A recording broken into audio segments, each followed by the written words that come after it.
Bonjour à tous, mon nom est Sarah Charbonneau et encore une fois cette semaine, je suis très heureuse de vous retrouver à cette nouvelle émission de l'auteur au libraire.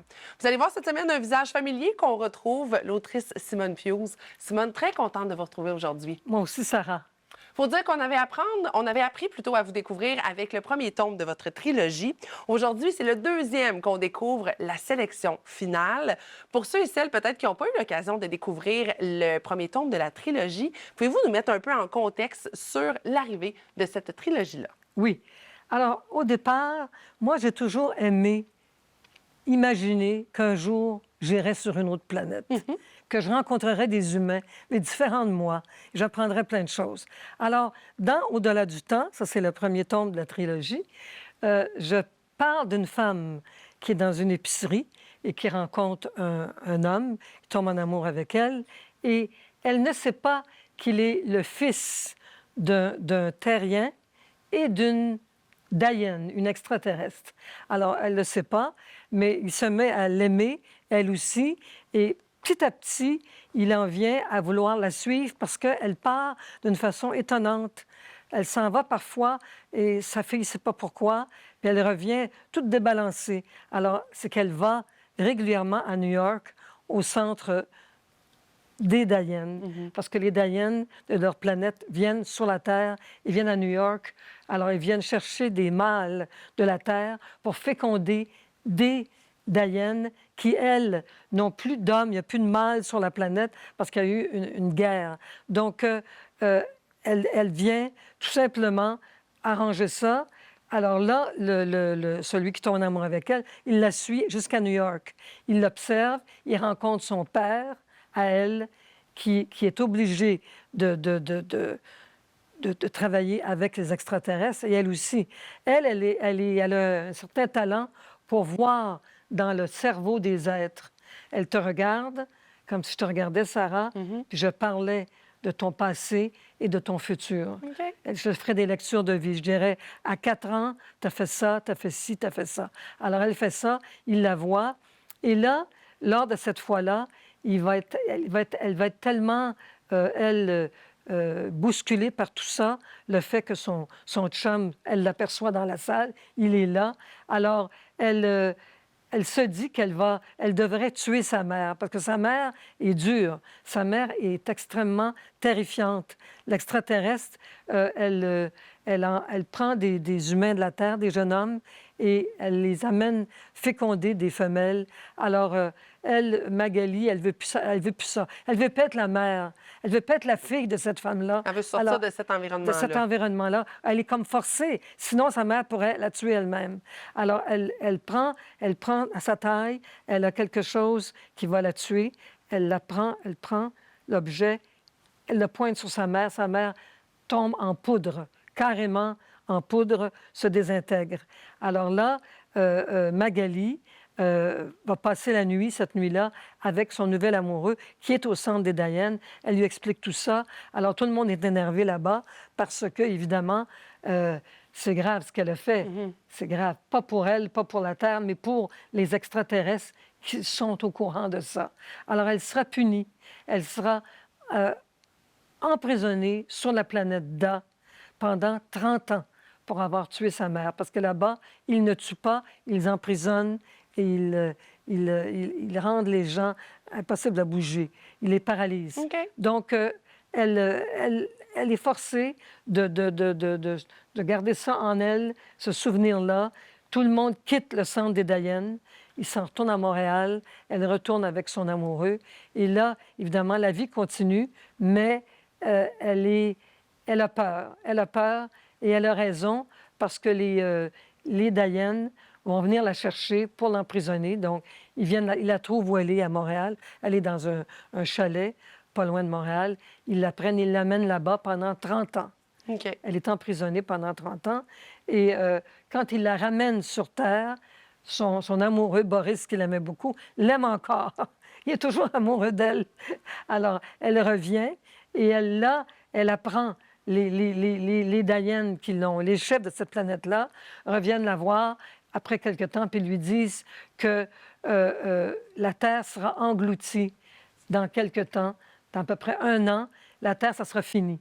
ça serait fini, ça serait englouti parce qu'il y a les changements climatiques dont on est témoin. Alors, elle lui dit ça, que dans 1 an, ça sera terminé, mais elle lui offre, la chef de la planète lui offre, elle lui dit, si tu veux, tu t'en viens maintenant. Je vais te délivrer avec ton chum, vous allez venir tous les deux. Magali regarde son chum, il lui dit, non, non, non, moi, je ne quitte pas la Terre. Alors, elle reste ici. Mais elle passe une année à penser à tout ça, mais une année, 2 ans, 3 ans, 10 ans. Et au bout de la 10e année, elle rêve une nuit qu'elle est, elle est prise. Elle est prise par les Dayan, elle est emmenée là-bas. Alors là, elle rêve ça, puis elle le dit à son chum, et là, il est tout bouleversé. Et évidemment, elle dit, il faudrait sauver les gens de la Terre, parce que ça va arriver dans 1 an. Alors là, on arrive dans le contexte de la sélection finale. La sélection finale. Alors là, on arrive là-dedans, et on va voir elle qui, avec sa fille et avec des gens généreux, qui vont vouloir sélectionner 500 personnes, parce que les Dayan lui ont dit qu'ils allaient transporter uniquement des terriennes qui seraient jeunes, de 18 à 30 ans, et elle lui dit ça. Donc, mais il n'en faut pas plus que 500 parce que notre planète est très, très petite. Il n'y a pas assez de place pour tout le monde. Non, il n'y a pas de place. Donc, elle commence à faire le recrutement.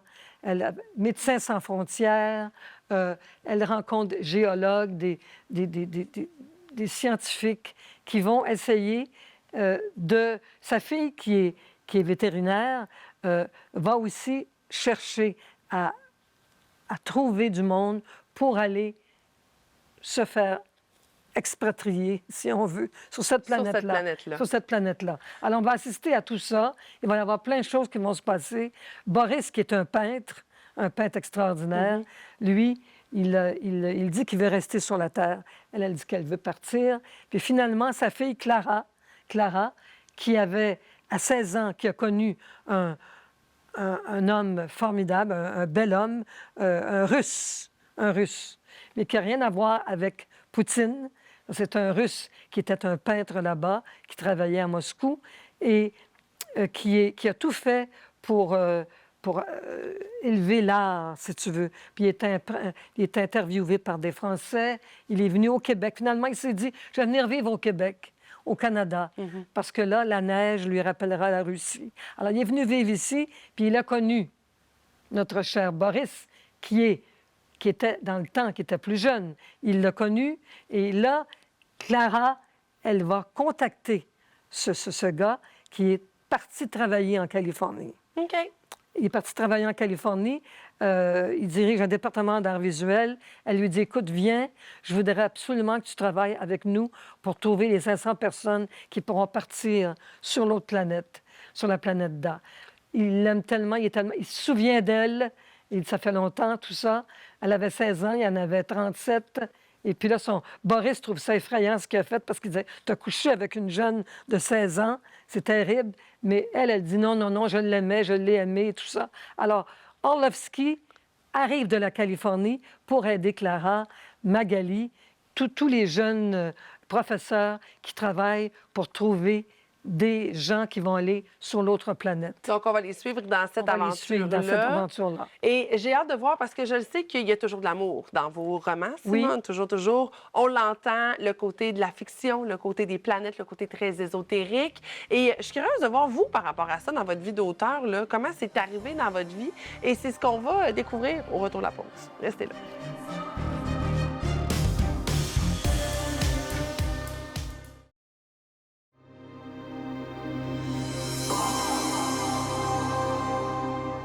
De retour à l'émission de l'auteur au libraire en compagnie de l'autrice Simone Pius pour le livre La sélection finale, bien sûr disponible aux éditions Crescendo.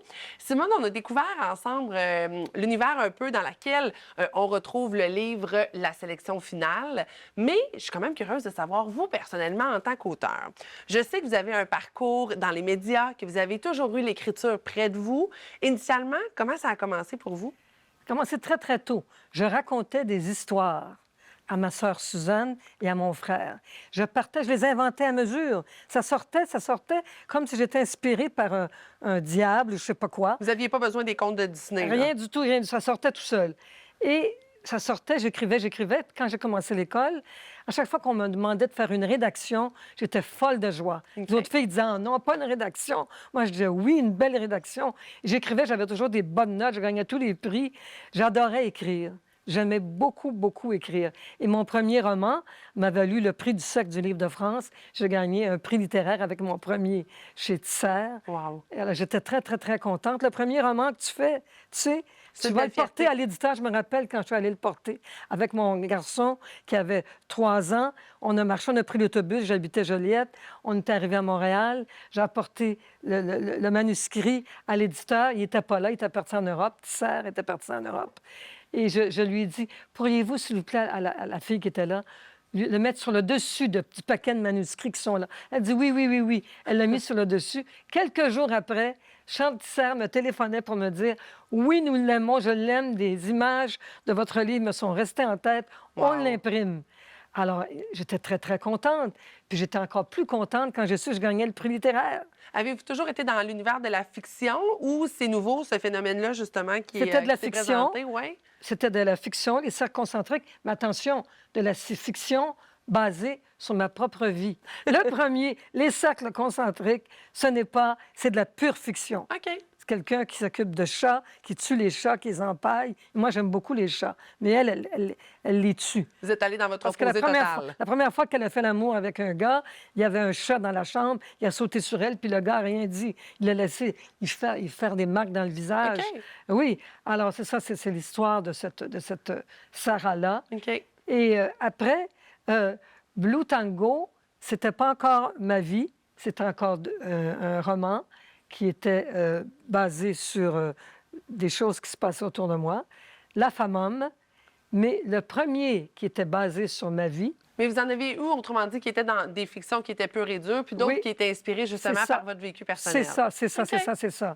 Exactement. Puis qu'est-ce que vous aimez dans l'écriture, justement, est-ce que vous aimez l'évasion de nous emporter dans d'autres mondes comme vous le faites dans la sélection finale, ou encore vous aimez vous rapprocher de votre vécu, votre quotidien? J'aime bien me rapprocher de mon vécu, de mon quotidien. Je regarde autour de moi et j'analyse, et je regarde, j'observe, et là, je me lance dans l'écriture.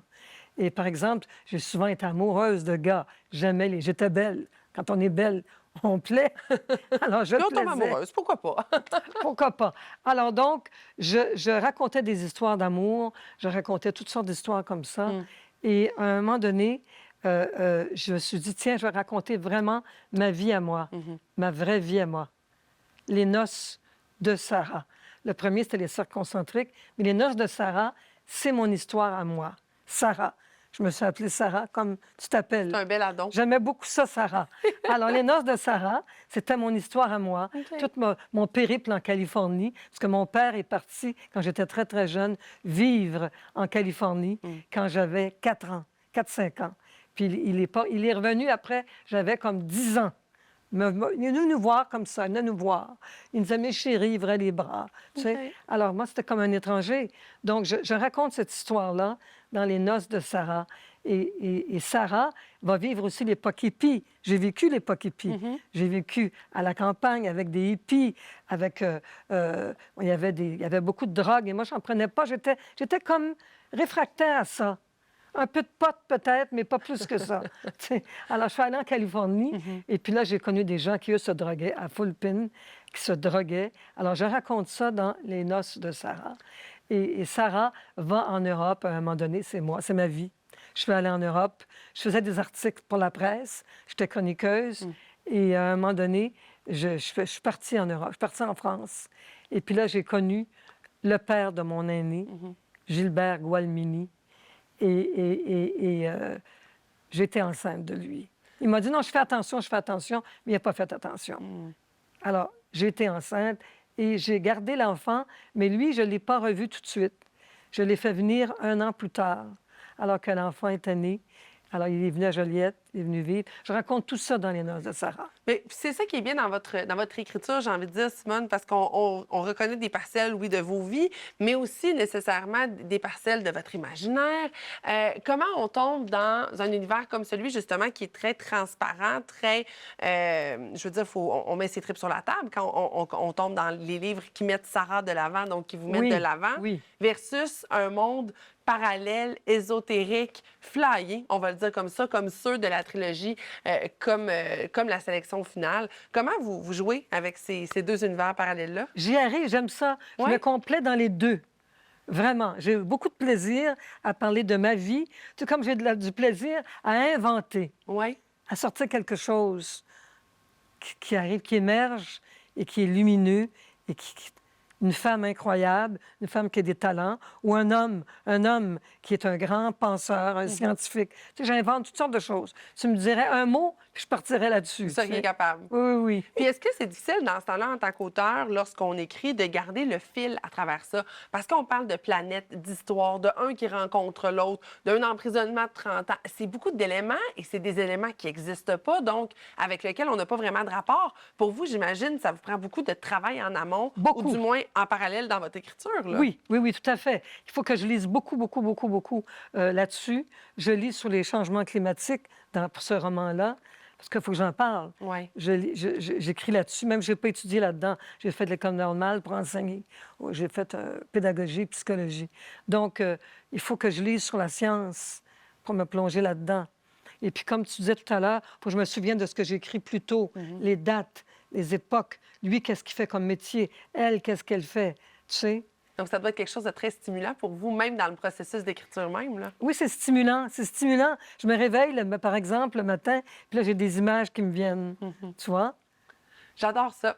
On va voir au retour de la pause comment on peut plonger dans l'univers de la sélection finale, voir aussi ce que nous amènera peut-être la suite de la trilogie. Mais un des aspects qui est intéressant, c'est l'empathie des humains dans ce livre-là. Je vais vouloir qu'on en parle davantage. Restez là.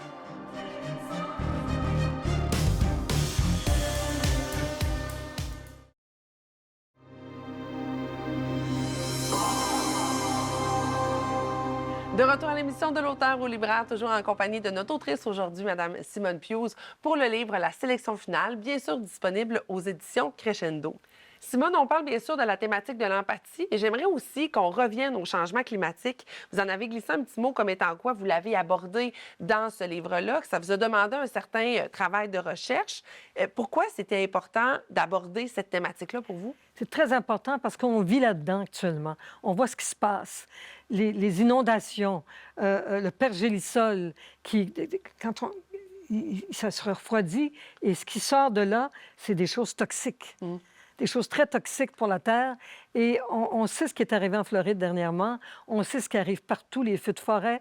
C'est effrayant. Alors, on se dirige vers un réchauffement climatique, vers toutes sortes de choses qui vont faire périr la planète. Les gens vont vouloir avoir envie d'aller peut-être se mettre sur une haute montagne pour se pousser de tout ça. Mais on est là-dedans. On est vraiment là-dedans. Et je pense que les gouvernements n'en font pas assez pour travailler là-dessus. Donc, de l'aborder dans votre livre, c'était un peu de se le mettre en contexte. Bien qu'on est dans l'univers de la fiction, on n'a pas le choix parallèlement, en tant que lecteur, de se dire « Hey, si jamais ça arrivait un jour, comment qu'on pourrait le gérer, puis comment ça se passerait? » Puis nécessairement, c'est là que l'imaginaire embarque à travers l'histoire, là. Exactement. Mais si ça n'arrive pas, cette chose-là, des autres planètes, bien, il y aura toujours d'aller sur les très, très hautes montagnes avec des graines et des animaux, mais pas, on n'aura plus de télévision, plus d'Internet, plus rien du tout, là. Ça va être uniquement, on va être comme des animaux. On va être là, sur la montagne, on va se sauver, si on veut, de l'extinction de la planète. On ne souhaitera pas se rendre là, bien sûr. Dans Non. vos recherches que vous avez faites par rapport au changement climatique, est-ce que ça vous... Bien là, je l'entends un peu dans votre réponse, mais j'imagine que ce n'est pas quelque chose qui vous a rassuré. Au contraire, puis vous avez voulu en témoigner dans la sélection finale. J'en ai encore lu aujourd'hui. J'étais avec mon chum, je m'en venais, puis j'en ai encore lu sur le pergélisol, sur toutes sortes de choses qui arrivent. C'est grave. On n'est pas à minuit. On est à minuit 5, là. Oui. C'est grave. c'est très, très, très grave.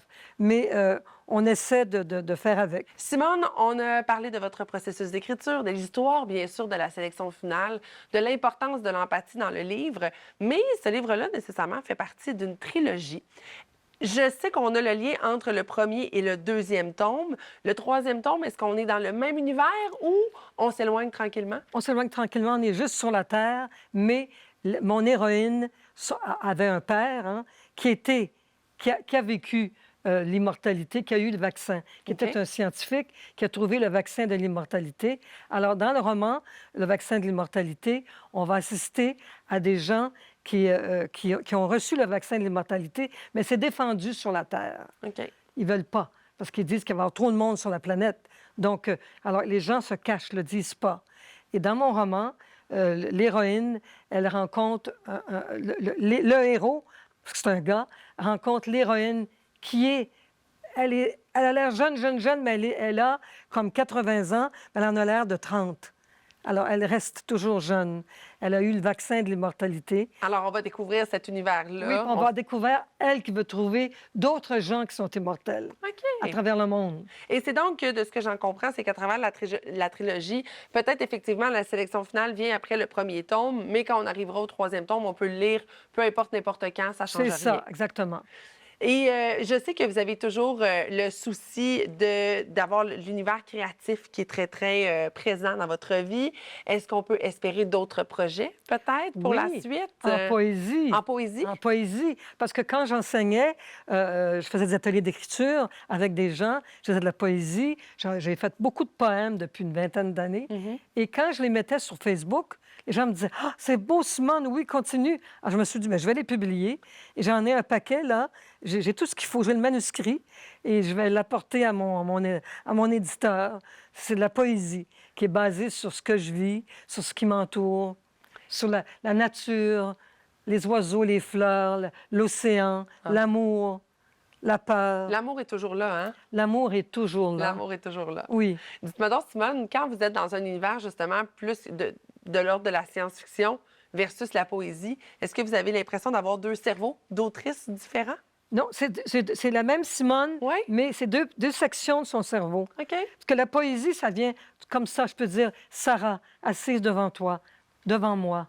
Je suis presque toi. Je suis en face de toi et j'ai le goût de te prendre dans mes bras. Reste là, ne pars pas, embrassons-nous comme deux grandes amies. Tu vois, ça sort naturellement. C'est naturel, effectivement. Moi, je ne serais pas capable de faire de la poésie comme ça, je vous le dis tout de suite, je ne m'embarquerais même pas là-dedans.